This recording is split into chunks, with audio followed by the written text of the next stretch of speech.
E aí, tudo bem? Boas-vindas. Nessa aula eu quero te mostrar um pouco mais sobre o agente React aqui no N8N. Bom, o nosso React Agent, ele vai combinar o raciocínio e a ação em um processo interativo. Ele vai resolver alguns problemas de maneira estruturada. Então, basicamente, o processo dele vai ser o pensamento, uma ação e uma observação.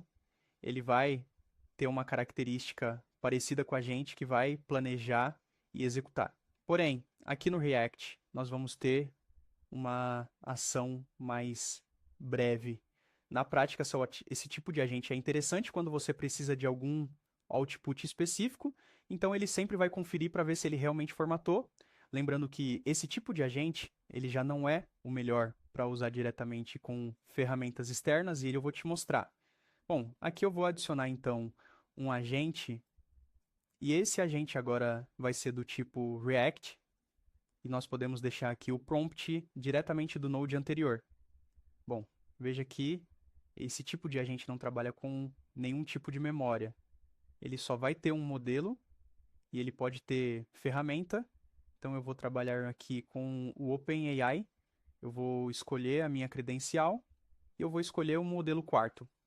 Escolhido o meu modelo quarto, eu posso começar a trabalhar e te mostrar quais são as características desse agente.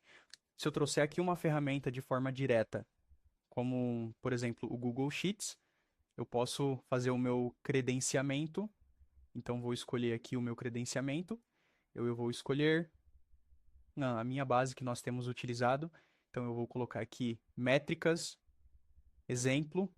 Nós vamos ter aqui exemplo, agente métricas. E também vou ter aqui a minha lista.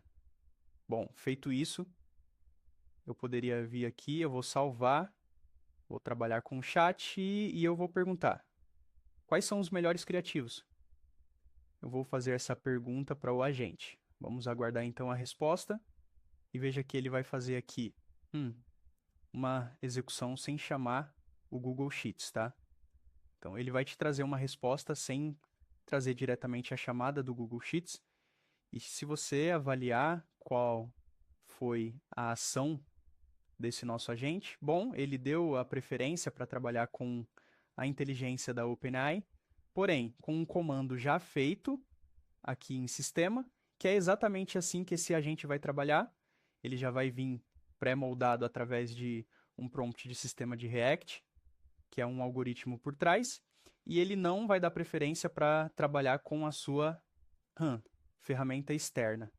Então, por mais que você possa, sim, treinar um pouco mais esse agente para buscar algo em uma ferramenta externa, não é o melhor caso de uso para ele, tanto que não é obrigatório. Ele vai processar muito melhor informações de entrada e responder diretamente como modelo de inteligência do que, de fato, trabalhar com as ferramentas. Agora eu vou te mostrar um caso que pode ser muito interessante com ele. Bom, eu vou falar o seguinte.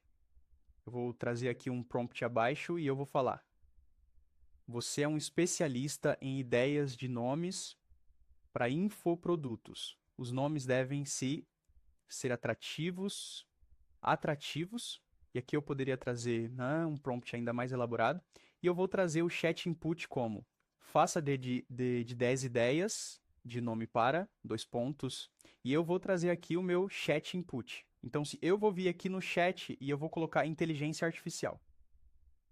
Bom, eu tive um erro aqui com o crédito da OpenAI. Então, sempre que você tiver esse erro aqui, ó, OpenAI insuficiente quota, é algo relacionado a crédito. Eu vou colocar mais créditos na OpenAI e vou executar novamente. Então, vamos executar novamente. Eu vou trazer aqui o meu chat inteligência artificial. Bom, veja que ele vai executar. Nós teremos aqui, então, o passo a passo dessa execução.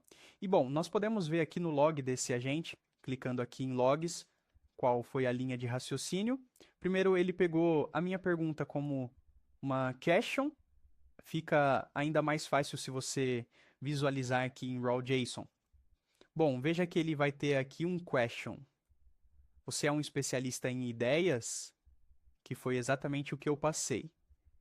E depois de fazer o question, ele teve o pensamento, então nós conseguimos ver exatamente qual foi o pensamento da inteligência artificial aqui. E o pensamento foi: vou gerar uma lista de nomes criativos e atraentes para um infoproduto sobre inteligência artificial. E aqui nós temos, então, qual foi a ação, tá?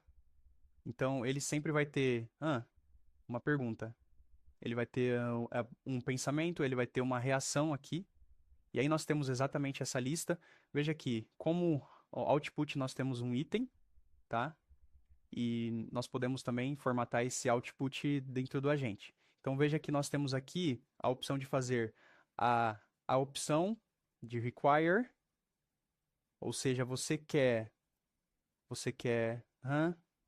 obrigar que ele tenha um output, uma saída em um formato específico. Eu vou marcar aqui e nós podemos utilizar o output parser, que também pode ser utilizado em algum dos outros agentes.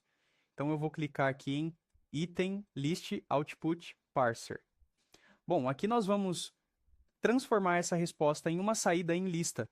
Então aqui eu posso escolher o número de itens, ou então eu posso escolher um separador. E aqui ele vai trazer já o /n como um separador, um espaço entre cada item.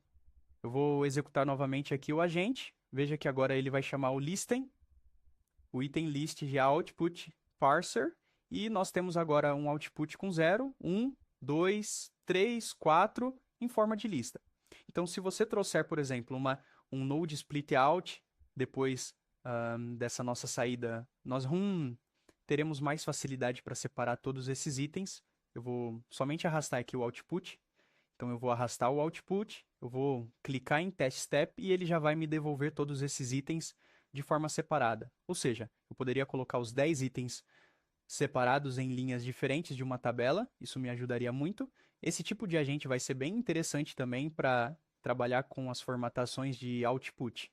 Com ferramentas, nem sempre é o melhor tipo de agente, porque como eu te mostrei, ele não vai manipular tão bem as ferramentas. Agora, quando você tem uma entrada que poderia ser já de outro agente e você quer uma saída específica, ele funciona muito bem, porque ele sempre vai pensar antes de te dar a resposta. Espero que você tenha entendido e até a próxima aula.